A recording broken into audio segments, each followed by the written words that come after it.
স্বাগত চ্যানেল 24 এর নিয়মিত আয়োজন বিভাগীয় খবরে। ভিন্ন রকম সংবাদ নিয়ে আমাদের এই আয়োজন। আজ জানাবো খুলনা বিভাগের জেলাগুলোর খবর, সাথে আছে আমি আব্দুল্লাহ ফারুক। এক সপ্তাহেও তেমন কোনো অগ্রগতি হয়নি খুলনা বিশ্ববিদ্যালয়ের শিক্ষার্থী অর্ণব কুমার হত্যা মামলার। 3 জনকে গ্রেপ্তার করা হলেও হত্যার দায় স্বীকার করেনি কেউ। এ নিয়ে ক্ষুব্ধ নিহতের পরিবার। খুলনা বিশ্ববিদ্যালয়ের ছাত্র অর্ণব কুমার সরকারকে গত 24 জানুয়ারি রাতে নগরীর তেঁতুলতলা এলাকায় গুলি করে ও কুপিয়ে হত্যা করে সন্ত্রাসীরা। এই ঘটনায় নিহতর বাবা নীতিশ কুমার বাদী হয়ে পরদিন মামলা করেন সোনাডাঙ্গা থানায়। মামলায় আসামি করা হয় অজ্ঞাত 20 থেকে 25 জনকে। এ মামলায় অর্ণবের বন্ধু গোলাম রব্বানী সহ 3 জনকে গ্রেপ্তার করা হলেও তারা কেউ হত্যার সঙ্গে জড়িত থাকার দায় স্বীকার করেননি। আমার ছেলে ইদানিং আমার একটু সময় দিচ্ছিল, সবকিছু করতেছিল, আমি কোনো জায়গায় দাঁড়াইতে পারতেছি না। পুলিশ আসছে যাচ্ছে, তারা বলতেছে যে কাজ চলতেছে। আমরা তো আর এই ব্যাপারে আমি তেমন কিছু বলতে পারবো না। আমরা সঠিক তদন্ত করে সঠিক লোকের শাস্তি চাই, যে কে এই কাজ করছে, ছাড়া আর কিছু বলার নাই আমার। অর্ণবের বিষয়টা এমন একটা অবস্থা, তো এখন তো কোনো পাচ্ছি না, কেমন সারা কেমন নেই। কেউ ফোন দিছিলাম আমি থানায়, মানে একজন ফোন ধরলো না, আর একজন বললো যে হলো কাজে অগ্রসর হচ্ছে। এই পর্যন্তই আছে স্থগিত, কোনো সমাধানের দিকে কোনো পাচ্ছি না। আমাদের প্রত্যাশা তো দোষী শাস্তি পাক, সেটাই তো প্রত্যাশা। ঠিক কী কারণে এবং কারা অর্ণবকে হত্যা করলো তা এখনো উদ্ঘাটন করতে পারেনি পুলিশ। মামলার তদন্তে সন্তুষ্ট হতে পারছেন না তার পরিবারের সদস্যরা। আমি একটু সুস্থ বিচার চাই, যে আমার বাবার কোনো অপরাধ ছিল, আমি সেই সুস্থ বিচারটা চাচ্ছি। তাই ছিল, আমি আর কিছু চাচ্ছি না যে আমার বাবার কোন অপরাধে আজকে আমার এত বড় বুকটা খালি করে দিল, যে আমি আজকে এত দূর মানুষ করে আমার বাচ্চারে আমার বুকের থেকে নিয়ে গেল। তবে পুলিশ বলছে অর্ণবকে হত্যার মিশনে 14টি মোটরসাইকেলে ছিল কমপক্ষে 28 জন। তাদের শনাক্ত, গ্রেফতার এবং কারণ উদ্ঘাটনে সচেষ্ট রয়েছেন তারা। যে সমস্ত তথ্য আমরা পাচ্ছি সেগুলো আমরা পর্যালোচনা করছি এবং অচিরেই এই অর্ণব সরকার হত্যাকাণ্ডের রহস্য উদ্ঘাটিত হবে এবং যারা এটার সাথে সংশ্লিষ্ট ছিল সবাইকে আমরা আইনের আওতায় আনতে সক্ষম হব। 3টি মোটিভকে সামনে রেখে তদন্ত চলছে বলেও জানান পুলিশের এই কর্মকর্তা। Desk report, channel 24। এবার বরিশাল শেরেবাংলা মেডিকেল কলেজে ভর্তির সুযোগ পেয়েছেন বাগেরহাটের আরিফা আক্তার। লেখাপড়ার খরচ জোগাতে এখন হিমশিম অবস্থা। অদম্য এই মেধাবী শিক্ষার্থীর সহায়তায় বিত্তবানদের এগিয়ে আসার আহ্বান জানিয়েছে তার পরিবার। ভ্যান চালক শেখ আসাদুজ্জামানের মেয়ে আরিফা আক্তার এবার মেডিকেল কলেজ ভর্তি পরীক্ষায় ৭৮.৫ নম্বর পেয়ে মেধা তালিকায় ১,৯৭১তম হয়েছেন। কিন্তু অর্থের অভাবে বরিশালের শেরেবাংলা মেডিকেল কলেজে ভর্তির সুযোগ পেয়েও ভর্তি হতে পারেননি মেধাবী এই ছাত্রী। ছোটবেলা থেকেই পড়াশোনার প্রতি আগ্রহ আরিফার। এসএসসি ও এইচএসসিতে জিপিএ 5 পেয়ে উত্তীর্ণ হন। অভাবের সংসারে মেয়ের পড়াশোনার খরচ জোগাতে সেলাইয়ের কাজ শুরু করেন মা হামিমা আক্তার। এক পর্যায়ে নিজের সোনার গয়না বন্ধক রেখে খরচের যোগান দিয়েছেন তিনি। কিন্তু এবার মেডিকেলে ভর্তির সুযোগ পেলেও পারিবারিক সঞ্চয় বলতে কিছুই আর অবশিষ্ট নেই। ভর্তি পরীক্ষা দিয়ে আলহামদুলিল্লাহ পরীক্ষা ভালো হয়, জানতাম কোথাও না কোথাও হয়ে যাবে চান্স। তারপরে রেজাল্ট দেওয়ার পরে দেখলাম একটা ভালো পজিশন আসছে, একটা ভালো মেডিকেলে হয়েছে। মেডিকেলের মধ্যে একটা জায়গায় পড়ার জন্য যতটা খরচ দরকার তা আমার ফ্যামিলির পক্ষে বিয়ার করা সম্ভব নয়। তাই আমি চাই সবাই যেন আমাকে সহযোগিতা করে আমার আগামী দিনগুলো পথ চলার জন্য। আমি যেন একজন ভালো ডাক্তার হয়ে এই কলেজ থেকে বের হতে পারি। আমি যেন লোকজন যেভাবে আমার জন্য কষ্ট করছে, সবাই যেভাবে আমার পাশে দাঁড়াইছে, সৃষ্টিকর্তা যেন আমাকে ঠিক ততটাই বড় করে যে আমিও মানুষকে সাহায্য করবো এভাবে আপনাদের মতো একদিন। মেয়ের পড়ালেখার সুবিধার্থে কয়েক বছর আগে গ্রামের বাড়ি ছেড়ে বাগেরহাট শহরে ছোট একটি বাসা ভাড়া নিয়ে বসবাস শুরু করে দরিদ্র এই পরিবার। যাতায়াত ভাড়া দেওয়ার সামর্থ্য না থাকায় নিজেই ভ্যানে করে মেয়েকে ক্লাসে দিয়ে আসতেন বাবা। আমি লেখাপড়া জানি না, আমি বড় কষ্ট করিয়া আফসোস করি যে হারে আমি লেখাপড়া যদি জানতাম আজকে আমার এত কষ্ট হতো না। দিন মজুরি দিয়া আগে পরের বাড়ি বদলা খ্রিস্টান থেকে কত কষ্ট করছি, তারপরে একটা ভাড়ার ভ্যান আমি চালাইছি। চালাবার পরে আমি কিছু লোন মন তুলিয়া ভাড়ার ভ্যান উঠাইয়ে দিয়া নিজে একটা গাড়ি কিনলাম। গাড়ি কেনার পরে এরকম করিয়া 2-3 বছর আমি বাড়িতে যাতায়াত করতাম। বাগেরহাটে স্কুলে নিয়ে যেতাম, নিয়ে আসতাম। ঝড় বৃষ্টি মাথায় নিয়ে শীত গরম গাড়িগুলির মধ্যে দিয়ে নিয়ে যেতাম, কত কষ্ট হইতো। এমন একটা সাথী আমার ছিল না, পলিটিন পেশাইয়া মেয়েদারে স্কুলে নিয়ে যেতাম। দরিদ্র ভ্যান চালকের মেয়ে আরিফা আক্তার অনেক পরিশ্রম করে অসাধ্যকে সাধন করেছে, মেডিকেলে চান্স পেয়েছে এবং এই অনেক বিত্তবান তার ভর্তির ব্যাপারে সহায়তার আশ্বাস দিয়েছেন, কিন্তু দীর্ঘদিন এই মেডিকেল পড়াশোনা চালিয়ে যাওয়া তার পিতার পক্ষে বা পরিবারের পক্ষে অসম্ভব। এ নিয়ে তারা দুশ্চিন্তায় পড়েছেন এবং আমি আশা করব যে সমাজের বিত্তবানের যেন এই সহায়তায় এগিয়ে আসে।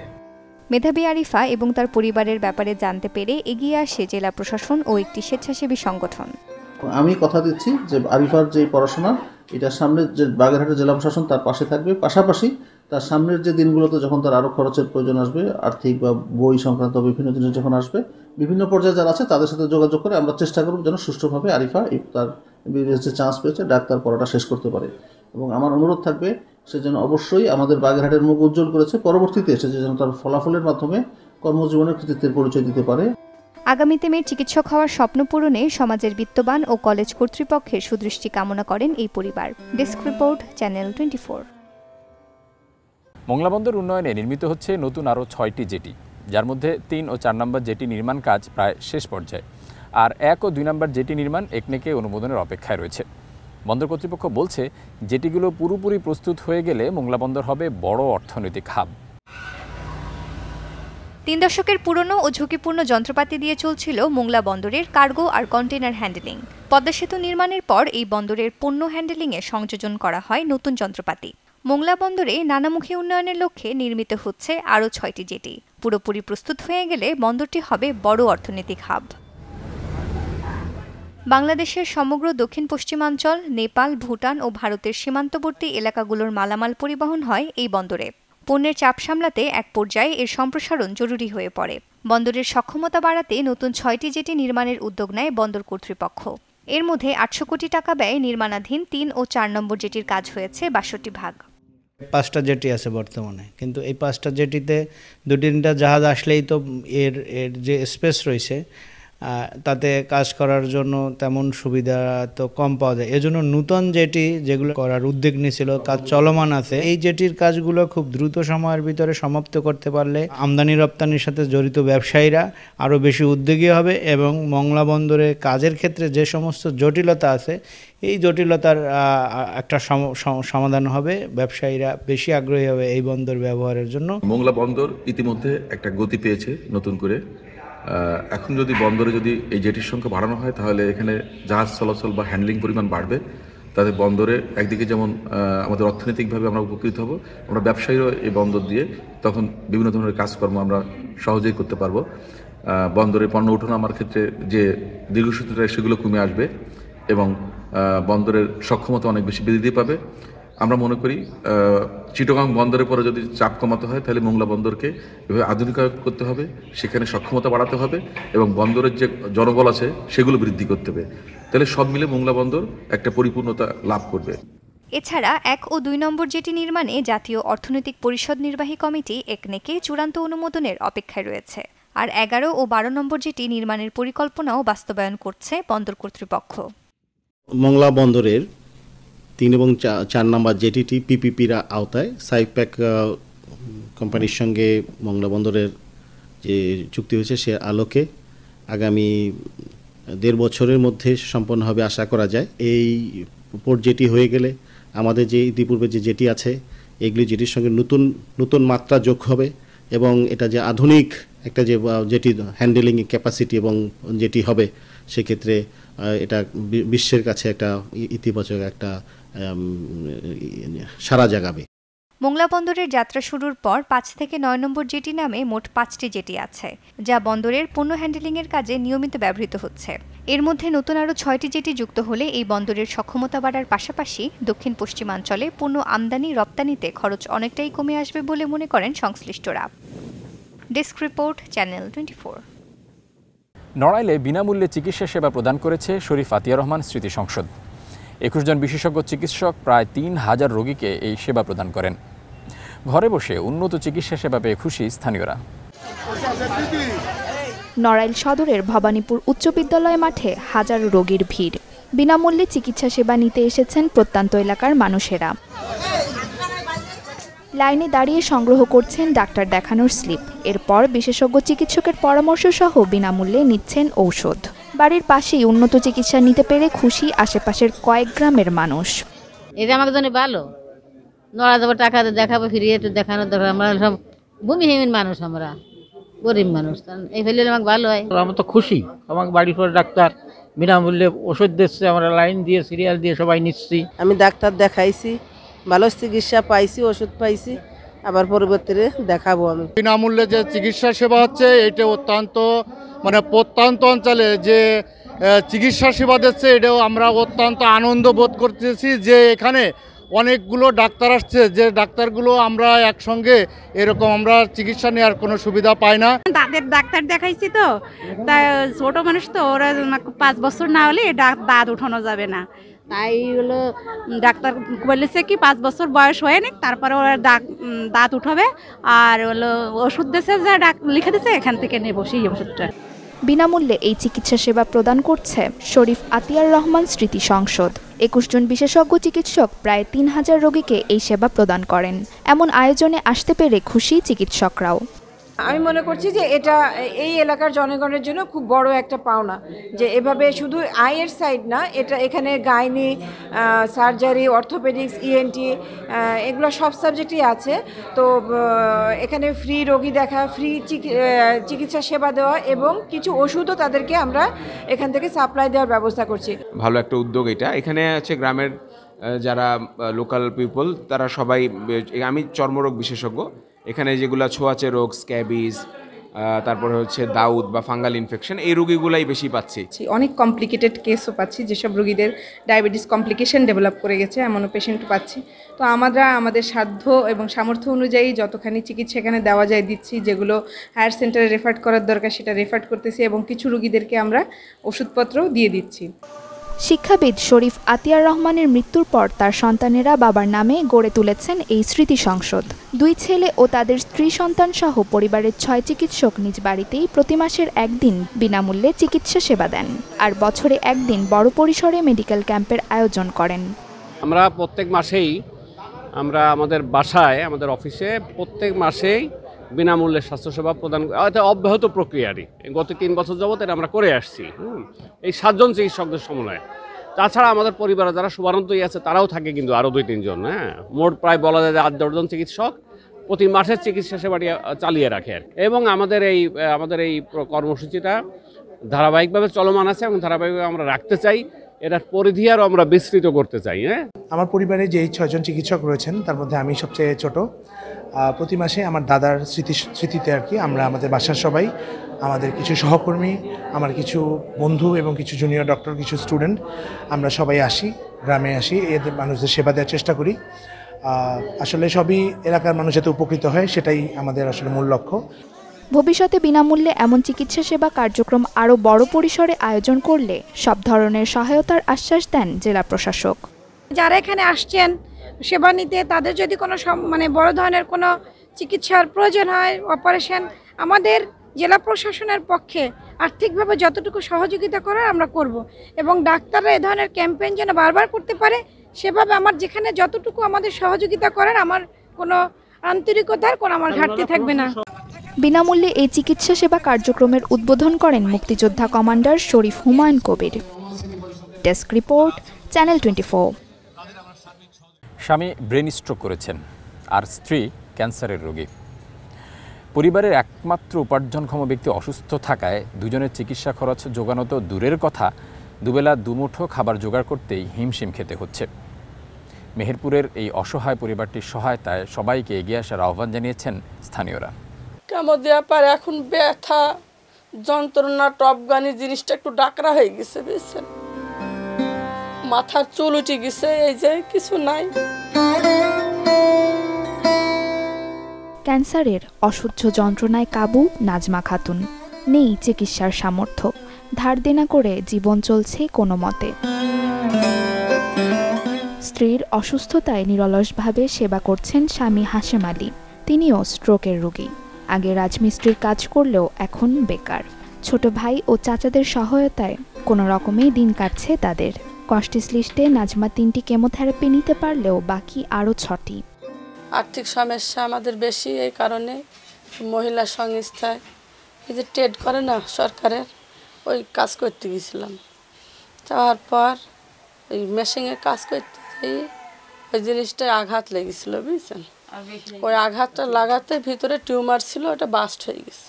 কেমন 22,000 42,000, তাহলে আমরা যদি 42-22,000 টাকা কেমন কিভাবে দিতে পারবো? লোকের দ্বারে দ্বারে সেই কে কত দেবে বলেন। চিন্তার ভিতরে পড়লাম যে গরিব মানুষ, এটা ক্যান্সার হওয়া অনেক টাকার ব্যয়, আল্লাহ গরিবের ঘরে এই রোগ দিছে, কী করবো? এই এদিকে এদিকে ধাতু মানুষের সাথে হাত বাড়িয়েছি, কারোর সাথে পয়সা চেয়েছি।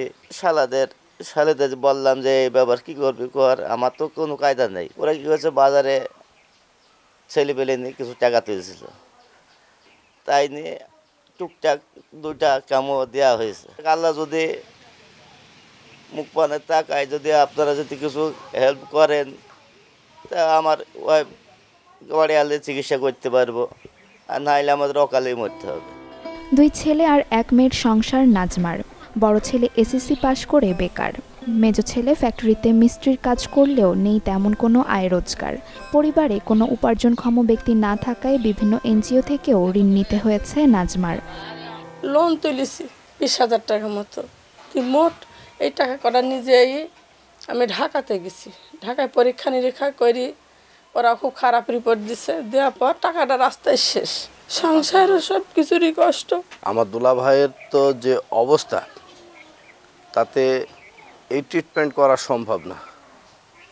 দিন খাটে দিন খায়। আমরা আমাদের মতো একটু চেষ্টা করছি, আমরা যতটুকু পারছি। আমাদেরও অবস্থা ওই রকম নাই। নাজমাকে বাঁচাতে বিত্তবানদের এগিয়ে আসার আহ্বান তার স্বজন ও প্রতিবেশীর। ঢাকায় গিয়ে ধরা পড়েছে, ধরা পড়ে গরিব মানুষ পয়সা করে গুছাইতে পারেনি বলে যায়নি, গ্রাহ্য করেনি, না করে এখন বেশি হয়ে গেছে। ক্যান্সার ধরা পড়েছে, চুলমুল সব উঠে গেছে, এখন অসুস্থ বেশি হয়ে গেছে। সামনে এখনো অনেক খরচ এই রোগীর, অনেকটা। যা জানেন যে এই ক্যান্সারের রোগীর অনেক খরচ হয়, তো এই খরচগুলো বের করার জন্য আমি সকল প্রবাসী এবং বিত্তবানদের আহ্বান জানাচ্ছি। সমাজে সচ্ছল ব্যক্তিদের সহায়তা পেলে বাঁচতে পারে 2টি জীবন, এমনটাই আশা স্থানীয়দের। Desk report, channel 24। বাক, শ্রবণ আর দৃষ্টি প্রতিবন্ধী ঝিনাইদহের জিয়ারুল ইসলাম, তবু থেমে নেই জীবন যুদ্ধ। ভিক্ষাবৃত্তি কিংবা অন্যের দ্বারস্থ না হয়ে বাজারের ব্যাগ বানিয়ে আর গরুর খাবার কেটে 5 সদস্যের পরিবারের সংসার খরচ জোগাড় করছেন অদম্য এই মানুষটি। বলতে পারেন না কথা, শুনতে পান না কানে, এমনকি চোখেও দেখেন না ঝিনাইদহের কালীগঞ্জ উপজেলার হেলাই গ্রামের জিয়ারুল ইসলাম। তবুও থেমে নেই জীবনযুদ্ধে। দিব্যি অনুমান করে সেলাই মেশিনে সূচ পরিয়ে বানান বাজারের ব্যাগ, আবার ধারালো বটিতে কাটেন গরুর খাবার বিচালি। দৃষ্টি ও শ্রবণ শক্তি না থাকায় অনুমান করেই পথ চলতে হয় তাকে। বাজারের ব্যাগ বানিয়ে আর গরুর খাবার কেটে সামান্য আয়ে 5 সদস্যের পরিবারের ভরণ পোষণ সামলাচ্ছেন অদম্য এই মানুষটি। বাড়তি খরচের যোগান দিতে অন্যের বাড়িতে কাজ করেন স্ত্রী ও 1 ছেলে, তবুও কোনো কোনো বেলা অর্ধাহারেই কাটে সবার। মেন তো হাতাটা, তা হাতা না লাগাই দিলি তিনি করতে পারেন না, আমি হাতা লাগাই ছেড়ে দিই, দিয়ে যখন আমার সংসারে বাকি কাজ থাকে, বাকি কাজ করতে যাই, তখন সে ব্যাগগুলো মানে 2 সাইড মেরে ব্যাগগুলো সে তৈরি করে গুছাইয়া বেঁধে থিয়ে ঘর দোর পরিষ্কার করে সে তখন বেরিয়ে গোসল করে নামাজ পড়তে দেয়। ওই চিল্লাতেই পারে, তাছাড়া আর কোনো কথা বলতে পারে না, চোখে দেখে না, কানে শোনে না, মনে যেটুকু করবে সব হাতের আন্দাজে করবে। তা এই গ্রামের মানুষ সবাই জানে যে সে কোন ধরনের মানুষ। বৃদ্ধা মা, স্ত্রী আর 2 সন্তান নিয়ে থাকেন ভাঙাচোরা একটি মাটির ঘরে। দৃষ্টি, শ্রবণ ও বাক প্রতিবন্ধী হয়েও ভিক্ষাবৃত্তি কিংবা অন্যের সাহায্যের আশা করেননি জিয়ারুল। জিয়ারুলের এই সংগ্রামী জীবনে এগিয়ে আসতে সমাজের বিত্তবানদের প্রতি আহ্বান জানান এলাকাবাসী। বাসায় আমার তো আবার ছেলে হয়, বৌমার সাথে একটু কাজ কাম করে, কানে টানে শোনে না, ওই যে হাতের কাজটা যেরকম ব্যাগ ট্যাগ বানাই বাড়ি এইগুলোই। এই আস্তে আস্তে মাথার পর যায় দোকানে চা মা খায়, আর সে এর আগে ভ্যান চালাইতো, এখন ওইসব চোখে দেখে না বলে আর চালায় না। উনি একজন শারীরিক প্রতিবন্ধী হওয়ার পরে উনি তার যে প্রতিভা সেই প্রতিভা খাটিয়ে যেভাবে উনি ইনকাম করে, এটা আমাদের গ্রামবাসীর জন্য একটা গর্বের বিষয় এবং আমরা ওনার থেকে অনুপ্রেরণা পাই। গ্রামবাসী হিসেবে আমাদের চাওয়া হচ্ছে যে সে একটু ভালো হোক, তার কেউ সাহায্য সহযোগিতা করুক, আমরা এটাই চাই। ওনার কেউ নেই, বুঝেছেন, অন্ধ মানুষ, ওই প্যাকেট সেলাই করে, তাও সে দেখলে আপনার কান্না আসবে, মায়া করবে। তা সরকার এর থেকে একটা ব্যবস্থা আপনারা থেকে করে দেন। অন্যের দ্বারস্থ না হয়েও জীবন সংগ্রামে পিছিয়ে নেই জিয়ারুল, তার এমন প্রতিভায় অভিভূত স্থানীয়রা। Desk report, channel 24। সরকারি নিষেধাজ্ঞা অমান্য করে মাগুরার বিভিন্ন এলাকায় ফসলি জমি দখল করে একের পর এক গড়ে উঠেছে ইটভাটা। এতে একদিকে যেমন কৃষি জমির পরিমাণ কমছে, তেমনি পরিবেশের উপর বিরূপ প্রভাব পড়ছে। ভয়াবহ দূষণে স্বাস্থ্য ঝুঁকিতে পড়েছে ভাটা সংশ্লিষ্ট এলাকার মানুষ। মাগুরা সদর উপজেলার বাগবাড়িয়া কচুন্দি খর্দকচুন্দি গ্রামে মধুমতি নদী দখল করে গড়ে উঠেছে ২৮টি ইটভাটা। একসময় শুষ্ক মৌসুমে নদীর চরে ফসল ফলাতেন কৃষকেরা। এখন ইটভাটা হওয়ায় সেই চাষাবাদ বন্ধ হয়ে গেছে। শুধু তাই নয়, ইটভাটার কারণে এলাকার গাছপালা মরে যাচ্ছে, উর্বরতা হারাচ্ছে ফসলি জমি। একই সঙ্গে ইটভাটার জ্বালানির যোগান দিতে গিয়ে উজাড় হচ্ছে গাছপালা।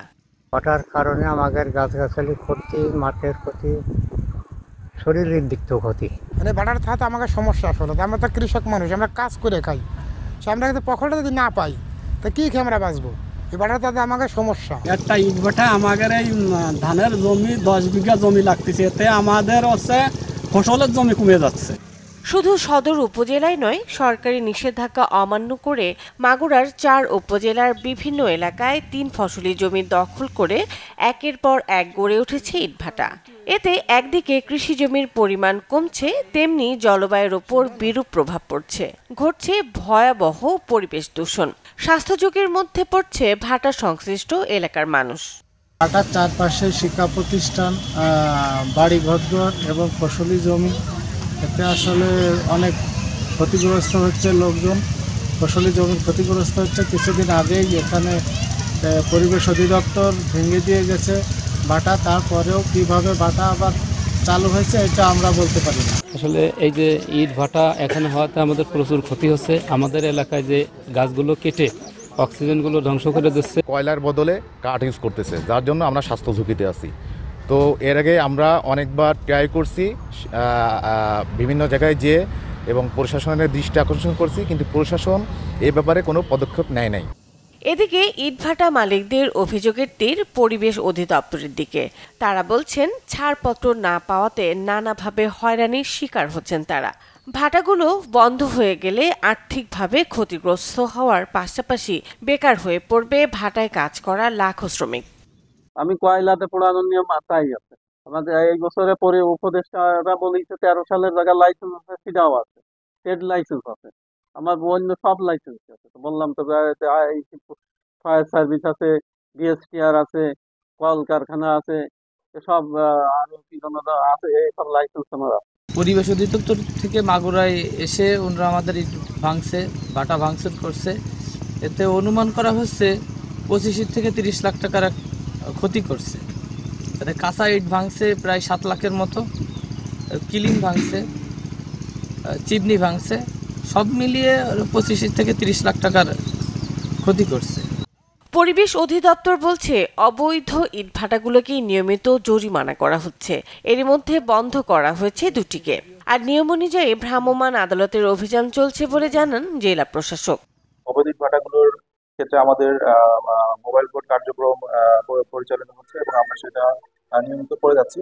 তো এখন পর্যন্ত আমরা টোটাল অবৈধ ইটভাটাগুলো থেকে 15 লক্ষ টাকার মতো জরিমানা আদায় করেছি এবং দুইটি ড্রাম চিমনি ইটভাটাকে আমরা ভেঙে গুড়িয়ে দিয়েছি, তাদের কাঁচাইট সহ তাদের ইটভাটাকে বন্ধ করে দেওয়া হয়েছে। অবৈধ যে ইটভাটা আছে সেই ইটভাটার বিরুদ্ধে আমাদের যে মোবাইল কোর্ট, এটা আমরা নিয়মিত করে থাকি। আমরা এই সিজন শুরুতেই আমি সবগুলো ইটভাটাকে চিঠি দেওয়া হয়েছে যে তারা তাদের যে সরকারের যে নিয়ম আছে সেই নিয়ম অনুযায়ী তারা যেন লাইসেন্স করে নেয়, এবং এটা আমাদের উপজেলা নির্বাহী অফিসার আছেন, আমাদের নির্বাহী ম্যাজিস্ট্রেট আছেন, তারা নিয়মিত মোবাইল কোর্ট করে থাকেন। তো এই ক্ষেত্রে কোনো ছাড় দেওয়ার কোনো সুযোগ নেই। আমরা আশা করি যে সরকারের যে নির্দেশনা আছে সেটা আমরা পুরোপুরিভাবে বাস্তবায়ন করতে সক্ষম হব। পরিবেশ অধিদপ্তরের তথ্য বলছে, মাগুরা সদর, মোহাম্মদপুর, শ্রীপুর ও শালিখায় ৪ উপজেলায় ইটভাটার সংখ্যা ৭৯টি। এগুলোর মধ্যে মাত্র ৩টি ভাটায় পরিবেশ অধিদপ্তরের ছাড়পত্র রয়েছে। Desk report, channel 24। এই ছিল আজকের বিভাগীয় খবরে। আগামীকাল নতুন স্বাদ ও ভিন্ন গল্পে আবারও হাজির হব, সাথেই থাকবেন।